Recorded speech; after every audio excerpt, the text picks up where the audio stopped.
Hi, and welcome to our last Know More, Grow More webinar of the year. We're so happy you're joining us today. Getting your data into one place, using your data to make operating decisions, and optimizing your inputs are the pillars of the FieldView platform. I'm Andrew Elgersma, and I'm a climate business manager for Climate FieldView in Western Ontario. Today, along with my colleague Troy Prosofsky, we're going to discuss yield analysis, field region reports, and data-driven decisions. This is really the piece that brings everything together after we've collected all of this data, and we want to get the most out of the trials we've conducted this past growing season and see what we might be able to learn to move our farm forward in 2022 and beyond. Our team is on standby to answer your questions live. Please use the chat feature on this site with any questions throughout the webinar. As a reminder, all previous webinars, including the most recent one with how to use FieldView to make seed decisions, are hosted at climatefieldview.ca/webinars, and you can always go back there for any topic that you might want to revisit or didn't have the chance to visit yet. So please check out our website there. I now want to hand it over to Troy, and he's going to introduce a bit more about what we're going to be discussing here today around Climate FieldView. Thanks a lot, Andrew, and welcome everyone. As many of you know, connectivity is the key strategy to FieldView and a major pillar that we focus on, and it's all about connecting all pieces of equipment. Doesn't matter the color of the equipment, the age of the equipment, whether it's a silager, a seeder, or a planter, combine. We want to get all types of information into this system so we can tell the differences that we are doing and finding out those unique areas where we can increase maybe efficiency or increase profit. So FieldView wants to be the best in experiences and simplicity for also analyzing data, looking at different data analysis tools, and being able to connect well and easy with our iPads, our drives, our devices, and this whole ease of use thing. And you know, that kind of brings up something that a lot of people ask me, and it's why FieldView? Why FieldView do we want to have it? And I think one of the main reasons is the industry adoption. The amount of dealers out there that are using FieldView, the Bayer representatives, the agronomists. We can see this big digital wave coming in and people really starting to support it. And the reasons that they're supporting it, one of the main ones is the ease of use. It's one of those things where, yeah, you have to use it and it becomes really, really easy. If you pick it up for the first time, you might have to click out a few times or find some different areas, but it's the ease of use and also the speed. I've been in rural Saskatchewan where I've had literally one bar of data and I'm able to pull up different yield maps, vegetation maps in that field. So the foundation behind this program is so strong. And you know, I think about other things that we have, and it's different programs that we encourage with it to get the data into the system, and also the cost of the tool. As we see, you know, record fertilizer prices and grain prices. Seed and nutrient efficiencies are another real big driver for this. People really understanding that, you know, we've got to find every little piece of margin that we can and be very, very strategic with that. So, you know, one of the best parts of my job is helping connect growers with dealers that are engaged and that are using this technology. So, you know, I encourage you, anybody that's out there listening, is ask your dealer.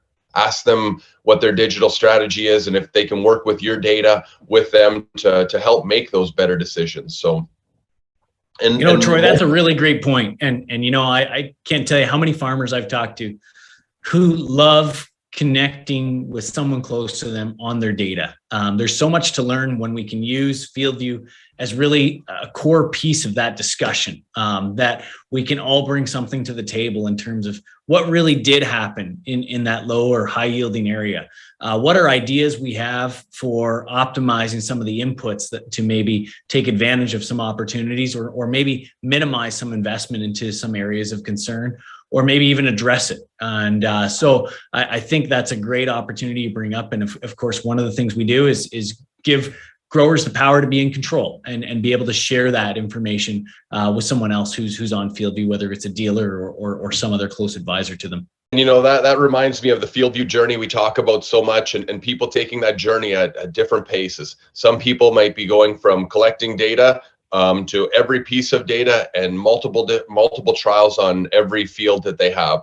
And some might be taking that journey at a slower pace, and don't be overwhelmed with it. You don't have to do everything with FieldView your first year. Take your steps, but I assure you, as you start to get into it, it's just going to get easier and easier. And we've seen this. We've seen the number of acres with scripted acres have increased 270% this year. So people have started out with one field or two fields, and then now all of a sudden all of their variable fields, and then maybe all of their fields. We'll continue to see this grow as we manage higher input costs, and we're chasing those high commodity prices. Fuel prices are higher. I can continue to see this trend happening, and people wanting to be more sustainable as well, putting those nutrients where they're actually supposed to go. So, and a lot of people ask, I didn't do any trials last year, and I'm looking at my data now, and you're sitting there thinking, what can I do? It's not too late. There's still different things that we can look at.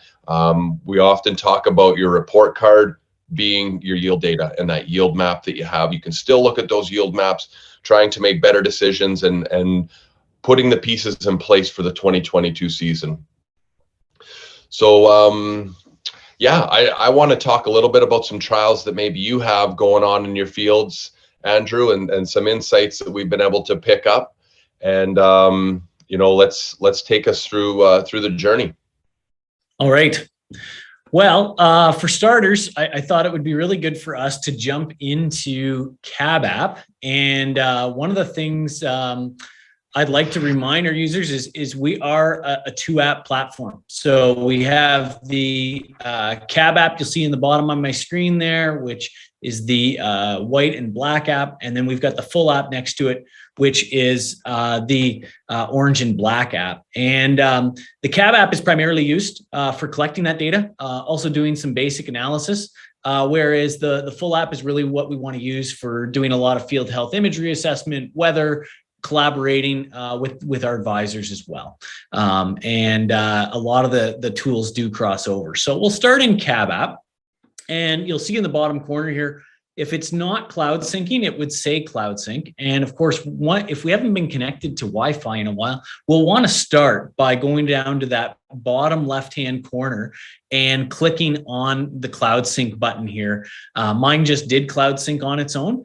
But we want to make sure we're getting that data to the cloud so that we can analyze it across all platforms and do some collaboration with it and make sure that that data is safely stored. So now that we've done that, I think it's important that we pull up the map section, which will give us some neat opportunities. We've obviously had a lot of our data brought in here. And we can now have some opportunity to have a look at it, and we can even make some updates. So one of the things I'm going to start with is reminding everybody that the quality of the data is very important. So obviously there's some limitations we have that if we haven't calibrated our combine yield monitor in some time and we brought that data in, we're simply reading what is coming off of that yield monitor and modeling it into these maps on FieldView.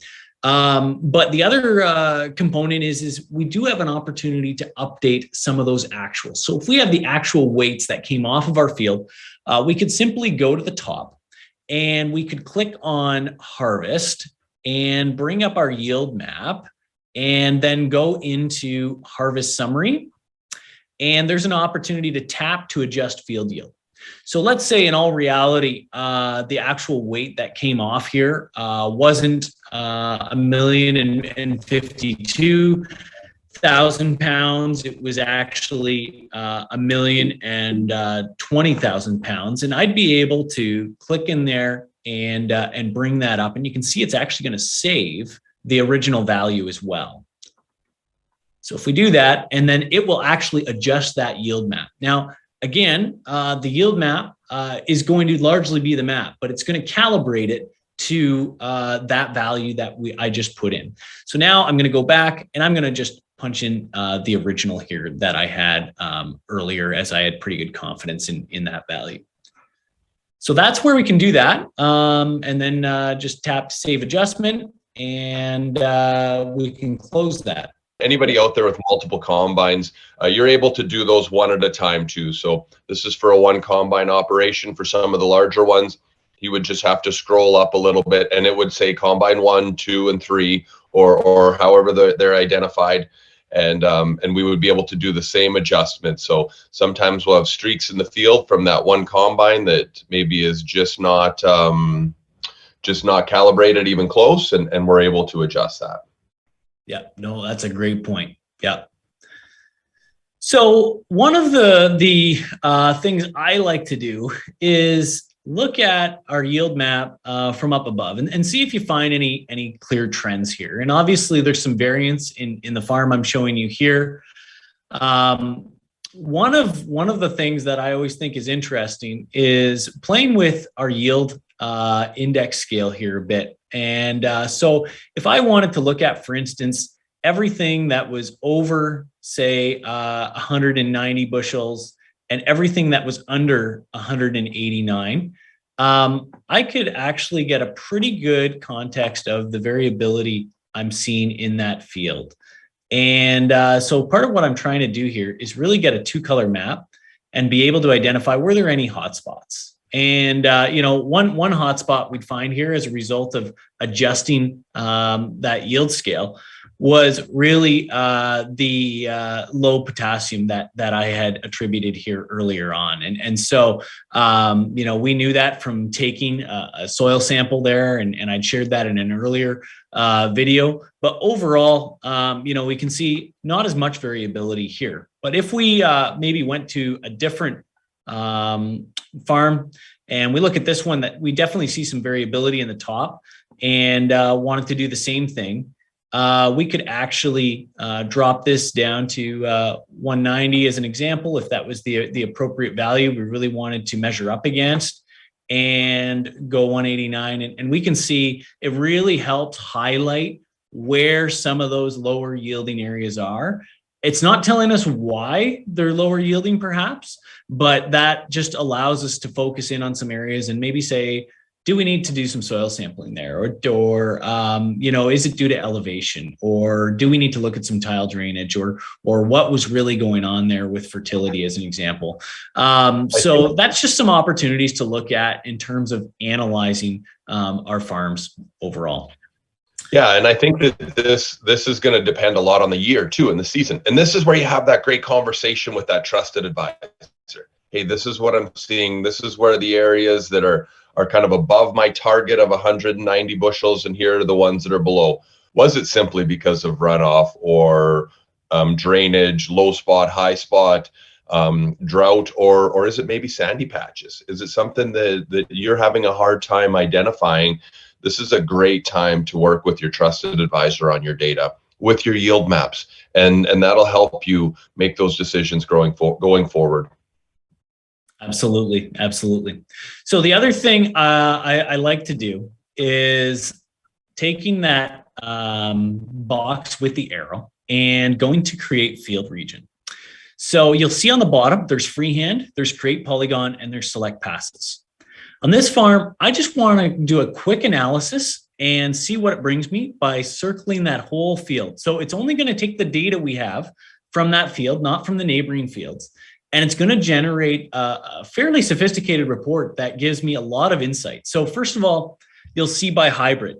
So this was a farm that rather than naming the hybrids a specific brand and number, they actually named them as those passes that they did variable rate and those that they did a static rate of population on. So you can see here, if we had multiple hybrids in a field, we'd see the one would come out at 202 in this situation, which were the variable rate passes, and the static rate would have been coming up at 187 bushels.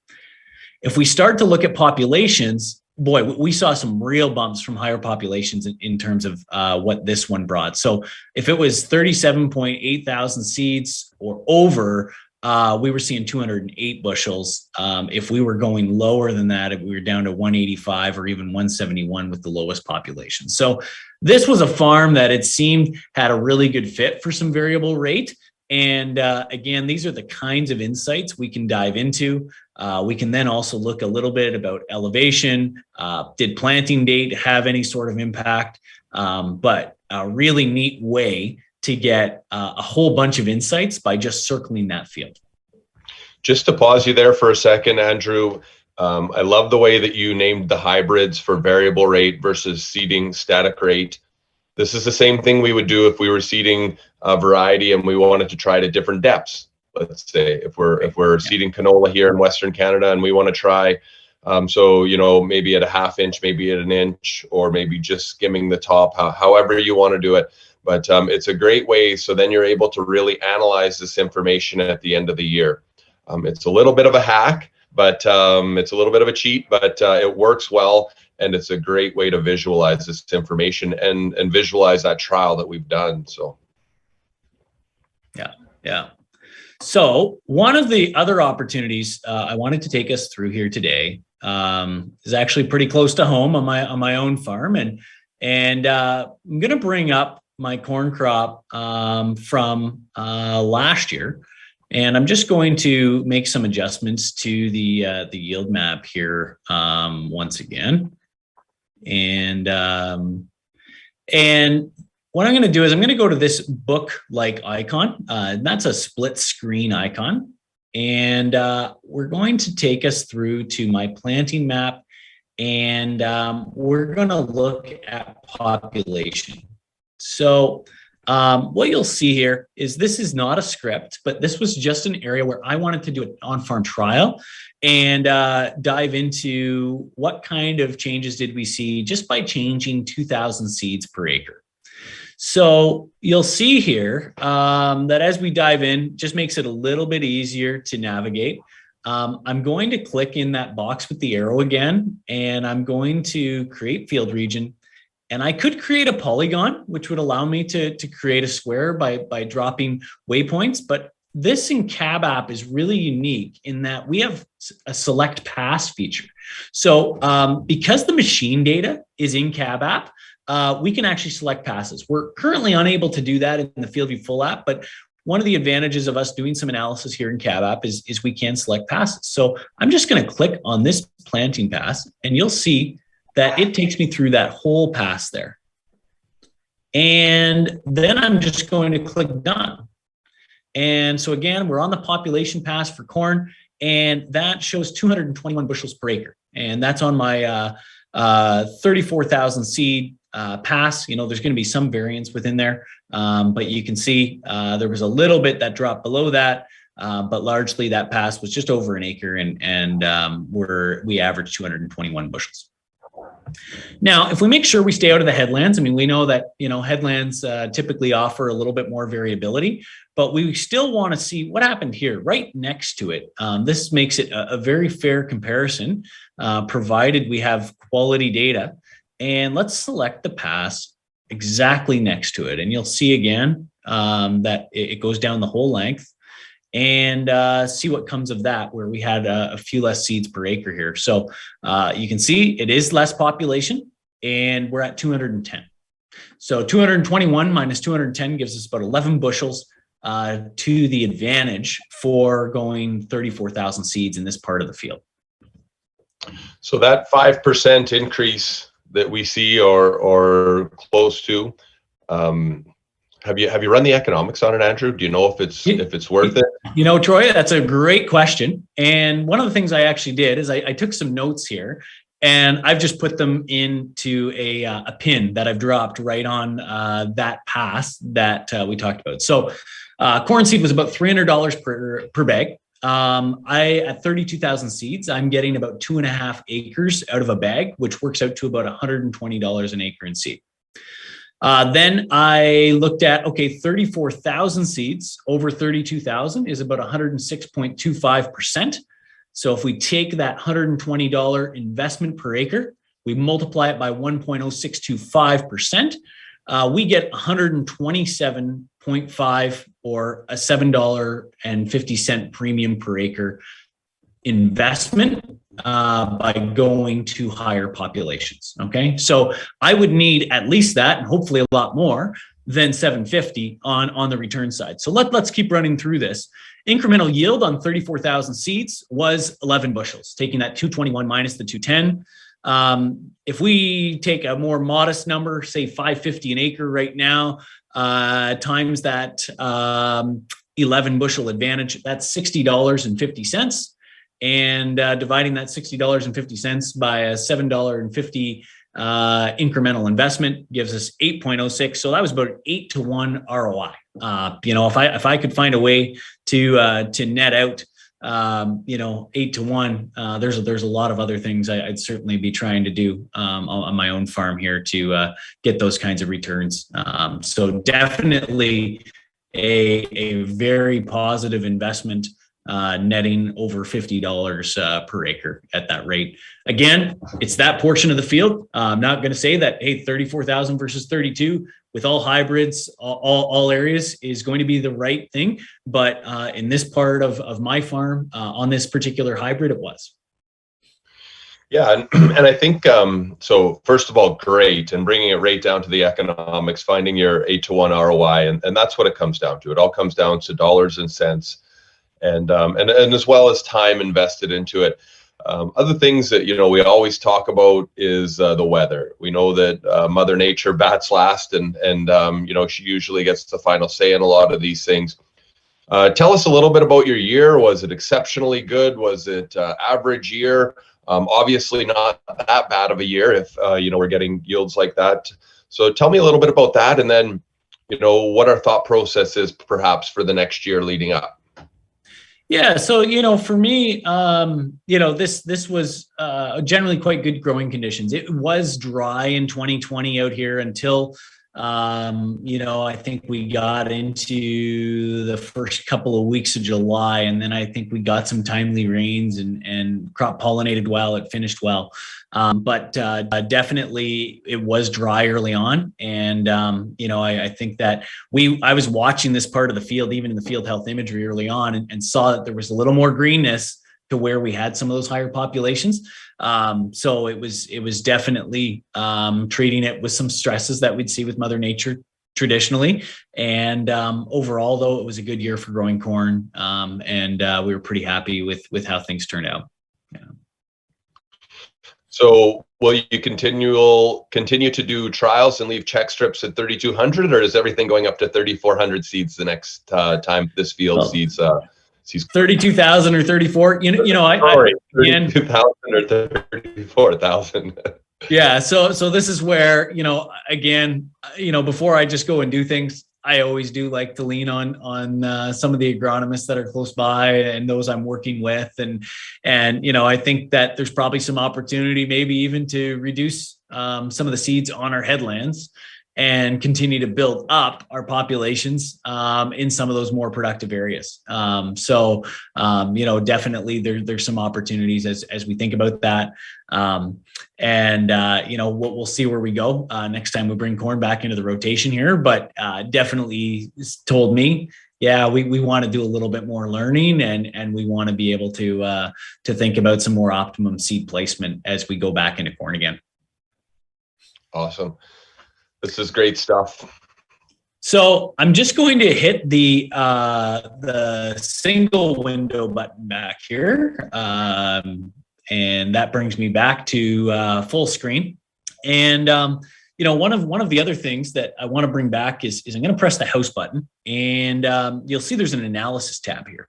And so what we'll do here is look at our various farms. So in 2016 for corn, you can see there was a whole bunch of different high fields we had, and this quickly shows us which fields were the highest yielding fields. And I think this gives us an opportunity to think about why were those particular fields higher yielding? Were they planted earlier? Did they have higher fertility? Is that a higher performing farm that we would normally expect more out of? Or were there some surprises here? If we go to hybrid on the next tab over, we'll see that we've got some other data to look at, and there's a bit of an anomaly there. And again, this comes back to having some clean data, right? But if we go down again, we can see that there's a variety of different hybrids here that performed at different levels. And what can we learn from that? As we talked about last month with Kate Hadley, what is our strategy for taking this information and applying it to next year? Do we just take the top performer and scale it up across the whole farm? Probably not, right? There's probably an opportunity to insert a few different hybrids, consult with our advisors in terms of which hybrids are the best fit for certain soil types and certain fields. And then what is our trial strategy? So there's some new hybrids coming out. How do we insert those and compare those to maybe a couple of the big ones that we plan on using for next season, right? So. Yeah, I find this analysis tool great. Also, different seed treatments that are coming out that we have, and even being able to analyze on a field by field basis. But this isn't just for canola and corn and soybeans. You'll find this for all of your wheats, all your legume crops that you have, if you want to have different varieties or hybrids on it. So really, really encourage everybody to dive into that. And when they start to see those anomalies that are obviously the data wasn't right or something was wrong, please call our support channel and see what it takes to get it fixed if you can't find out from simply going to support.climatefieldview.ca. Those folks are really busy right now, making sure that all the farmers are going and connected.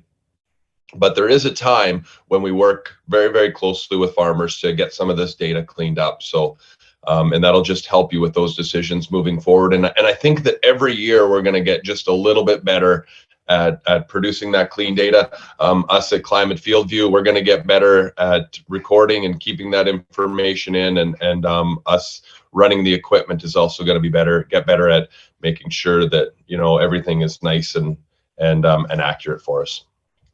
You bet. So I'd like to transition us over to the FieldView Full app here, Troy.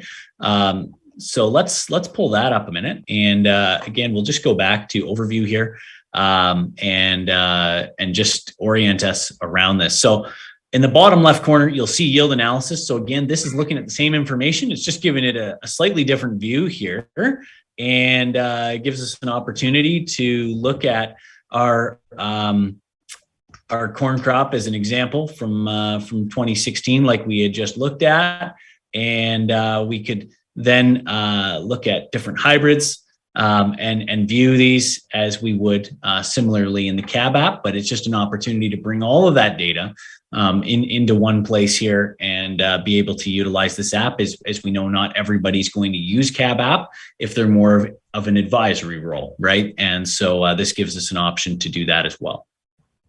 And I think the nice part about this is in the right-hand corner, we can go up if we are an advisor, and we can add all operations. So if we had 8 customers or 10 customers sharing with us, and they all had a kind of a variety of 5 different varieties on their farm of any crop, like we mentioned, we can really dive in and see which ones rose to the top. And we also have to consider so many different things, right? Like, what field was that actually on? Is it a field that doesn't have the potential? How many acres was that on? So, but it at least gives you that starting point, that base point to start critically thinking about what is that right decision for my farm next year.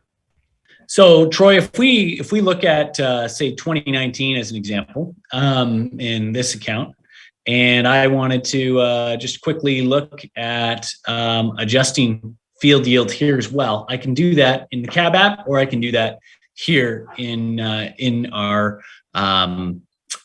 full app as well. So there's an opportunity to change our harvested area, change the wet weight as an example. You can see it gives me the original. So let's say it was 725.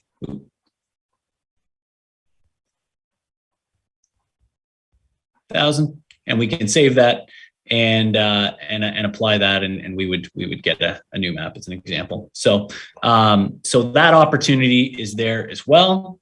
And but the one thing I wanted to take us into is I've got a demo test plot field here, and in demo test plot we ran a hybrid trial in corn in 2016.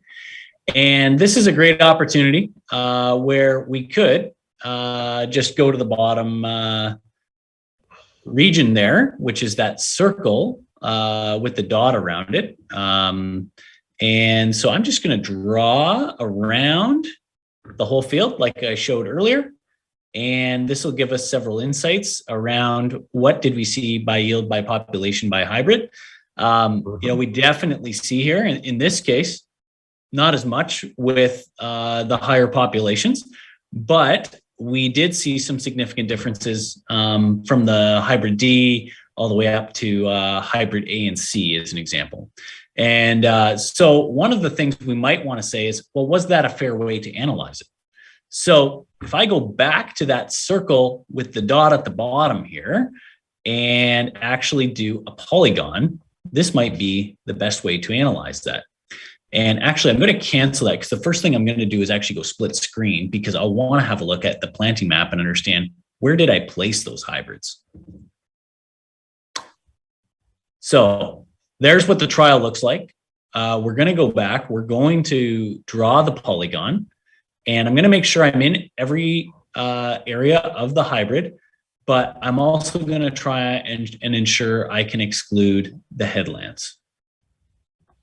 So I've done that. I press done. And now it'll generate a new report for me. And let's see if we find out something very similar to what we saw, which in this case, we're seeing some minor differences between the yields. But again, that's just happens to be this particular field. So again, we're seeing still some pretty significant differences between hybrid D to hybrid A and C in particular, where we're seeing almost 20 bushels difference in this case. And we've taken out the headlands to try and make sure that that's a fair comparison.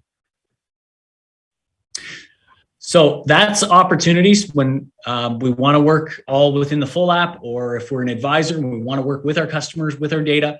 That's some of the key opportunities we get into there. And again, if we want to start analyzing fungicide trials or fertility trials, then utilizing that polygon tool is really valuable, so we can really dial in on the exact passes and be able to perhaps share some of those insights back with the customer who generated the data, which maybe isn't even looking at what might have caused some of those differences within the field. That looks great, and at the end of the day, right, it's all about looking at a report card, looking at the trials that we've done. So take the time now this fall to look at those trials that we've done. Think about it, to look at it with your trusted advisor, and start to write down that information that you want to start to uncover. I wish I would have had, and then whatever that fill in the blank is, write that down so we can do those trials for next year. And those areas in the field maybe where something went wrong or something was a screw up, maybe we forgot to put the packing pressure on something, or different areas in the field where we know maybe there was a mistake, and some people will put flags in that area of the field and just say, oh, that's a trial. Look at that area of the field. See what the yield analysis is, and see what it did cost you, or what the loss was, or the benefit it was of doing it like that. So really encourage everybody to dive deep in every field with this yield analysis tool. All right. So with that wraps up today's session, looking at analyzing our data and getting quality data into FieldView. If you ever need any support, please reach out to our 1-800 number or your local FieldView dealer or representative, and we're more than happy to help you get more out of your data, or get data into FieldView to help you learn from it. It's been fabulous working with you all who have been viewing our webinars this past year. When you know more, you grow more, and that's all about what we're trying to convey here. And so with that, we wish you a wonderful fall, and thank you for participating, and we will see you next year. Yes, thank you very much. And I'm just going to continue on to say thank you to all the growers out there and all the support that we're getting from the dealers. Everybody's starting to work together. We can really see this happen. So like my colleague says, thank you very much, and have a safe time out there harvesting or whatever you're doing there on the farm. So we'll see you again soon. Thanks.